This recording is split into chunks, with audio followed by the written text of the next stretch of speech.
بسم الله الرحمن الرحيم. السلام عليكم ورحمه الله وبركاته. ازيكم يا شباب؟ عاملين ايه؟ يا رب تكونوا بخير وصحه وسعاده. النهارده يا جماعه احنا من قلب اسكندريه في السويف ان شاء الله. السويف ان شاء الله السيوف باذنك انت يا رب. دول شقتين ان شاء الله جايين نفرشهم باذنك انت يا رب. وزي ما انتم شايفين معايا محمود دي طبعا شقه زي ما انتم شايفين بوزيشن كبير ان شاء الله هيكون الشقه وهنفرجكم على كل حاجه بنعملها. تعالوا معايا بدل ما نطبق تمام. ودي اوضه اطفال، دي اوضه الاطفال زي ما انتم شايفين اهي هيبقى فيها طبعا اوضه البنت تمام. وعندنا برضه اوضه الولد ان شاء الله.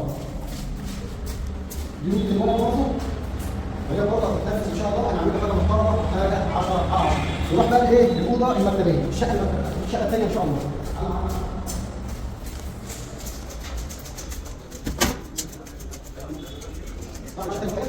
ان شاء الله الفرش برضه زي ما انتم شايفين هي نفس الوضع، هي نفس التقسيم. هذه الغرفه برضه واوضه الاطفال تمام، واوضه الاطفال الثانيه دي اوضه الولد ودي اوضه البنت برضه. ان شاء الله الفرش يا جماعه ونفرجكم على كل حاجه